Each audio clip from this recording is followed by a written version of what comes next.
ప్రియమైన జన సైనికులకి, వీర మహిళలకి, భీమవరం ప్రజలకి, చుట్టుపక్కల గ్రామాల నుంచి వచ్చినటువంటి ప్రతి ఒక్కరికి మీ నాగబాబు హృదయపూర్వక నమస్కారాలు.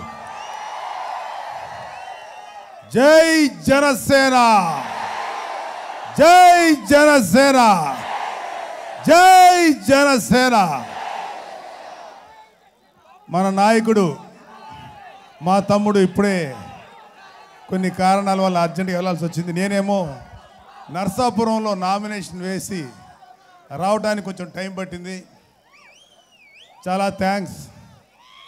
నేను పుట్టిన జిల్లా ఈ నర్సాపురం నియోజకవర్గంలో నేను ఇక్కడ నామినేషన్ వేసే అదృష్టం మా నాయకుడు ప్లస్ నా చిన్న తమ్ముడు నాకు ఇచ్చిన అవకాశం.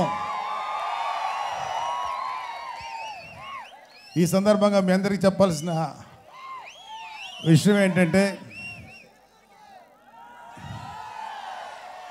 కళ్యాణ్ బాబు లాంటి తమ్ముడు, చిరంజీవి గారు లాంటి అన్నయ్య మధ్యలో నేను ఉండటం ఆ దేవుడు నాకు ఇచ్చిన అదృష్టం.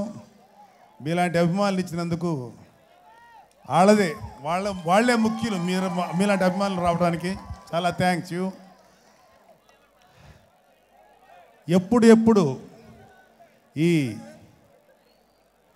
దేశాన్ని, రాష్ట్రాన్ని పట్టి పీడిస్తున్న జలగల లాంటి ఈ దుర్మార్గపు ప్రభుత్వాల్ని తొక్కి మంచి ప్రభుత్వం ఏర్పాటు చేద్దామా, ఇక లైఫ్లో ఇంకా అటువంటి పని మనం చేయలేమా అని మొత్తం నీరసించిపోయి ఒకప్పుడు ట్రై చేసి ప్రయత్నం ఫలించక అలా డల్ అయిపోయి, సరే తమ్ముడు చేస్తున్నాడు కదా, తను చేస్తే మనం చేసినట్టేలే అని తమ్ముడిని అలా టీవీలోనూ అక్కడ చూసుకుంటూ సంతోషపడతా ఉండేవాడిని.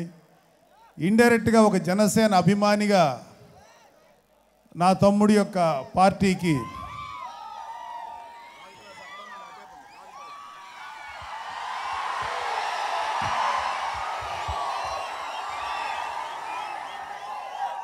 నా తమ్ముడి పార్టీకి సపోర్ట్గానే ఉండేవాడిని. అయితే ఒకరోజు సడన్గా నన్ను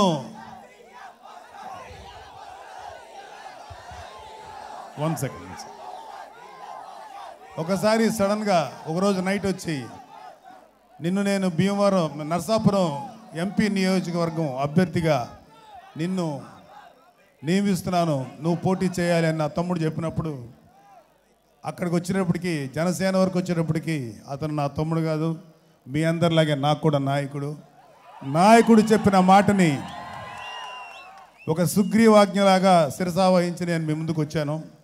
సుగ్రీవాజ్ఞ అంటే అర్థం ఏంటంటే, ఒకసారి సుగ్రీవుడు ఆజ్ఞాపిస్తే పని జరిపించుకొని తీరాలి. సో తమ్ముడు ఆజ్ఞాపించాడు, ఈ అన్నయ్య మీకు చేస్తాడు. ఖచ్చితంగా మన ఎదురుగా మన ప్రత్యర్థులుగా నిలబడుతున్నటువంటి వ్యక్తుల్ని ఖచ్చితంగా ఓడించి తీరుతాను. జనసేనకు ఉన్నటువంటి పవర్ ఏంటో చూపించి తీరుతాను మీ అందరి సహకారంతో. ఎంతకాలం వీళ్ళ ఆటలు, వీళ్ళ పాటలు,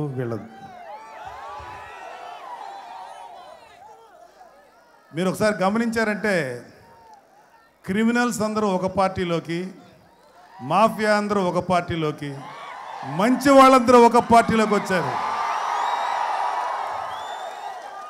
సో ఈ యుద్ధం జరుగుతున్నది ధర్మానికి అధర్మానికి మధ్యలో. ఇది ఒక మరో కురుక్షేత్రం లాంటి యుద్ధం. ఈ యుద్ధంలో ధర్మం వైపే విజయం ఉంటుంది. అది మీ అందరికీ తప్పనిసరిగా మీకు ఆ విజయాన్ని మీకు అందిస్తాం. నా అదృష్టం ఏంటంటే, నర్సాపురం నన్ను ఎంపీగా మీరు గెలిపిస్తారుగా. Thank you. ఖచ్చితంగా ఒక ఎంపీ ఏమి చేయగలడు, గెలిస్తే ఒక ఎంపీ ఏమి చేయగలడని చేయడానికి నేను నిరూపిస్తాను మీకు. ఎందుకంటే ఇక్కడున్న లోకల్ సమస్యలు ఎన్నో ఉన్నాయి. నర్సాపురం నియోజకవర్గంలో ఎన్నో సమస్యలు ఉన్నాయి, అవన్నీ తీర్చాలి. ఒక చిన్న విషయం ఏంటంటే నా కూతురు నా కొడుక్కి నేను ఎటువంటి సహకారం అందించాల. వాళ్ళే కష్టపడి వాళ్ళే పైకి వచ్చారు, వాళ్ళే వాళ్ళ జీవితాన్ని సెటిల్ చేసుకున్నారు. కానీ నాకు మీరందరూ ఆల్మోస్ట్ నా కొడుకు కన్నా చిన్నపిల్లలే మీరందరూ. తమ్ముడు చెప్పాడు కదా, అరే నాకు కూడా ఒక భాగం ఇస్తే బాగుండే ఈ పోరాటంలోనో లేకపోతే ఈ యజ్ఞంలోనో అనుకునేవాడిని. నాకు చాలా ఆనందాన్ని ఇచ్చాడు. ఆ యజ్ఞంలో నేను పోరాటం చేస్తాను. మీకు 25 ఏళ్ల భవిష్యత్తుని ఇవ్వడానికి మన జనసేన ముందుకొచ్చింది.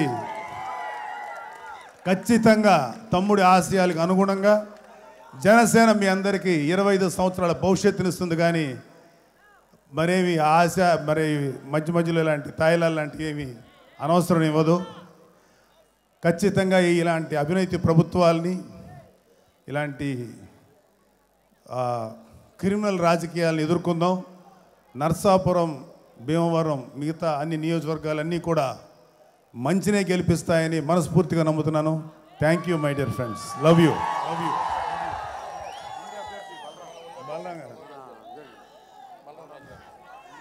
జై జనసేన, జై హింద్, జై హింద్, జై జనసేన, జై జనసేన, జై జనసేన.